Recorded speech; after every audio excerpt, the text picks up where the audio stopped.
কয়েক ঘন্টা পরে আবার শুরু হচ্ছে বাংলাদেশের ম্যাচ।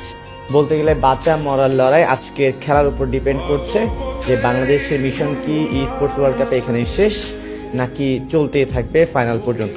আমার সঙ্গে আছে রুদ্র, এখন তার সঙ্গে কথা বলবো। রুদ্র, এই মুহূর্তে এসে কয়েক ঘন্টা পরে হচ্ছে আজকের ম্যাচ। একটা ম্যাচ টোটাল 6টা খেলা, রাইট? জি জি। আচ্ছা, কি মনে হচ্ছে, কেমন হবে সবকিছু? যদি আল্লাহর রহমত থাকে, যদি সবাই দোয়া কাজে লাগে, তাহলে আমরা অবশ্যই কোয়ালিফাই করব। আমাদের কোয়ালিফাই করতে সমস্যা হবে না যদি সব ঠিক থাকে। আচ্ছা, দোয়া তো অবশ্যই আছে, কিন্তু আমি বলতে চাই যে গেম প্ল্যানিং কি হয়েছে, প্রস্তুতি কেমন, টিম মিটিং এ কি ধরনের সিদ্ধান্ত হয়েছে, বিষয়গুলো? আমরা কালকে সারা দিন রাত প্র্যাকটিস করছি, অনেক প্র্যাকটিস করা হয়েছে। এখন আজকে যে গেম প্ল্যানিং অনেকটা চেঞ্জ হয়েছে, কালকে থেকে একদমই চেঞ্জ, ফুললি চেঞ্জ। আমাদের স্ট্র্যাটেজি সব কিছু আবার নতুন করে কাজ করা হয়েছে, যে প্ল্যানিংগুলো সব কিছু একদম চেঞ্জ করে ফেলছি আমরা। এখন অনেক নতুন কিছু ট্রাই করবো, যদি এগুলো কাজে লাগে কোয়ালিফাই করে যাবো। আচ্ছা, ডিভাইসের কথা প্রসঙ্গে আসতে চাই। নতুন ডিভাইস যেগুলো দেওয়া হয়েছিল সেহেতু আরো একদিন প্র্যাকটিস করতে পেরেছেন, এখন কি মনে হচ্ছে যে ইউজ টু হয়ে গেছে? জি, এখন ফোনটা আমাদের ইউজ টু লাগতেছে, আমাদের সবারই ফোনের উপর হাত বসে গেছে। এখন ফোনের গেম প্লে সবাই যেরকম প্রাইমারি গেম প্লে ওটা আমরা প্রোভাইড করতে পারবো। একটা সমস্যা কিন্তু ছিল, প্রথম ম্যাচের দিন বলেছিলেন যে প্রচুর ঠান্ডা ছিল, 16 ডিগ্রি তাপমাত্রা। জি, এইবারে সেই ব্যাপারটা কি হবে?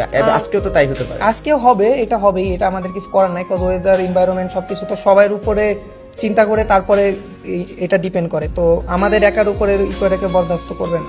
সো দ্যাটস ওয়াই এটা আমাদের মানায় নিব, আজকে আমরা যতটা পারি মানায় নিব, চেষ্টা করবো মানায় নেওয়ার। আচ্ছা, আরেকটা প্রশ্ন হচ্ছে যে আজকে গতকালকে তো খেলা হয়েছিল, আমরা দেখেছি যে এই মুহূর্তে যে টিম র্যাঙ্কিং বলি, যে বাংলাদেশের অবস্থান 17 নম্বর আছে।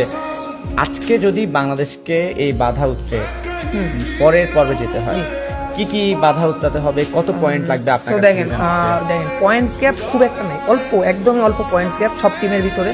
তো আমরা যদি ফাইনালের জন্য কোয়ালিফাই করতে চাই, আমাদের 70 টাইপের পয়েন্ট লাগবে 6 ম্যাচের ভিতরে। আমরা যদি 10, 12, 15 এরকম অ্যাভারেজ পয়েন্ট নিয়েও আমরা চলতে পারি, এর ভিতরে যদি একটা আমাদের বড় ম্যাচে বুইয়া হয়ে যায়, অবশ্যই আমরা কোয়ালিফাই করে যাবো, কোনো সমস্যা হবে না। ওকে রুদ্র, বাংলাদেশ প্রসঙ্গ থেকে এবার অন্যান্য প্রসঙ্গ যেটা, বাংলাদেশ টিম ছাড়া আমি যদি বলি যে এখানে আরো 17টা টিম খেলছে, এর মধ্যে কোন টিমটা আপনার কাছে খুব ভালো লেগেছে এবং কেন, তাদের কোন জিনিসগুলো আপনার খুব নজরে লেগেছে? আমার সবচেয়ে ভালো লাগছে বলতে গেলে Falcons, cause they are the world champions.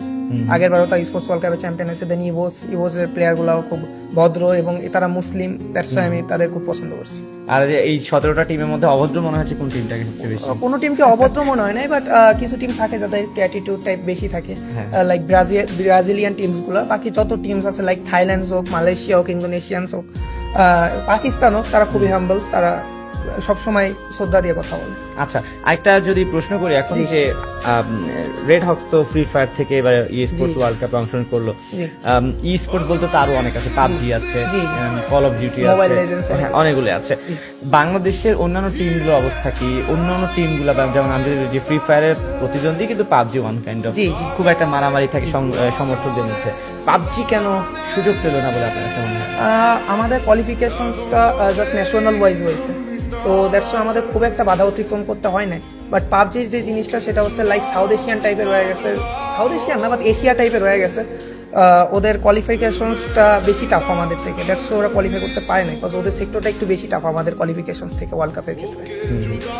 এই কারণে বলছেন যে পাবজি এবার হয়তো সুযোগ পায়নি, আগামীবার অবশ্যই বাংলাদেশি টিমসের পটেনশিয়াল আছে, পাবজিতে অনেক ভালো ভালো টিমস আছে, তারা অনেক গ্রাইন্ডিং করছে, অনেক কাজ করছে, অবশ্যই তারা পারবে। ঠিক আছে, শেষমেশ বলতে চাই যে আজকে খেলা উপলক্ষে যে দর্শকরা আছে, যে ফ্যান ফলোয়ার আছে ফ্রি ফায়ারের, তাদের জন্য কিছু বলে দিই। আপনারা নিরাশ হবেন না, পারফরমেন্স যেটাই হোক আমরা আমাদের সর্বোচ্চটা দিব, আপনাদের জন্যই, আপনাদের কথা চিন্তা করে আমরা পারফরমেন্স করার ট্রাই করব। দোয়া রাখবেন, আল্লাহ ভরসা জবাবে ইনশাল্লাহ ভালো হবে। ঠিক আছে রুদ্র, আপনাকে অসংখ্য ধন্যবাদ। আর দর্শকদেরকে বলতে চাই যে দর্শক, আজকে ম্যাচ আছে বাংলাদেশে, আজকে 6টা ম্যাচ হবে। এই মুহূর্তে 18টা টিমের মধ্যে বাংলাদেশের র্যাঙ্কিং হচ্ছে 17 নম্বরে। পরবর্তী পর্বে যদি বাংলাদেশকে উঠতে হয়, তাহলে ফাইনাল রাউন্ড মানে আজকের খেলা শেষে কিন্তু 12টা টপ 12 টিমের মধ্যে অবশ্যই থাকতে হবে। সেক্ষেত্রে মিনিমাম 70 থেকে 75 পয়েন্ট অবশ্যই বাংলাদেশকে পেতে হবে। যদি পেয়ে যায় তাহলে কিন্তু বাংলাদেশ উঠে যাচ্ছে পরের রাউন্ডে, অর্থাৎ চ্যাম্পিয়নের দৌড়ে কিন্তু বাংলাদেশ টিকে থাকবে।